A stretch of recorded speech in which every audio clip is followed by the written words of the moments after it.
November 2013, over 500 people from all of Scotland's health boards, as well as the Scottish Government and third sector, attended the third learning session of the Person-Centred Health and Care Collaborative.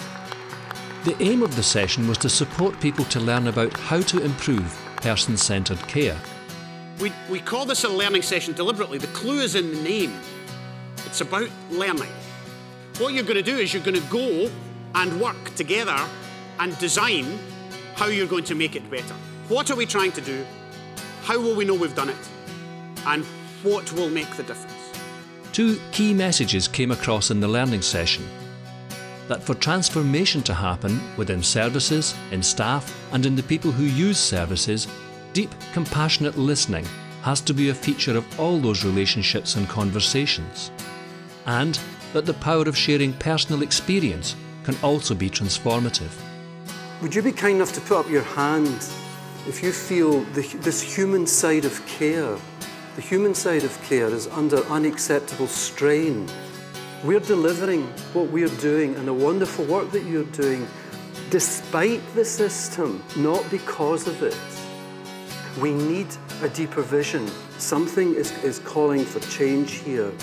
And I would say we looked at the plan, do cycle that's been put in front of you. I would start that cycle not with the planning, personally. I would start it with the listening. I think action needs to be deeply informed, and I think that action has to be informed by a deep and connected listening to predicament and to feedback. And most of all then, within this space, I began to learn of the human capacity for change. I began to see what I called the healing response in the human being. And the quality strategy was mentioned. And what a step forward that has been. You know, to see the word compassion in an NHS document, vision and dreaming and a willingness to see off the current map are a critical part of all this.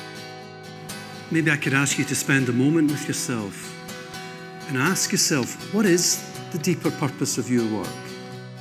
Ask yourself, does it matter? Of course it does. It matters deeply. I held her hand and I cried the whole journey on the bus down to a health centre to ask for help. I told him I didn't know how we were going to get through that day to get through tomorrow. And the response was to hand me a post-it sticker with an 0800 number on it.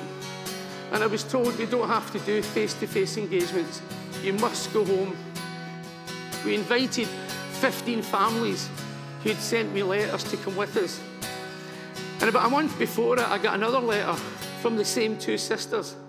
And it was the most beautiful letter you could ever wish to read, about the magnificent kindness and understanding of a new consultant who had turned a table full of tragedy back into a house full of understanding and love.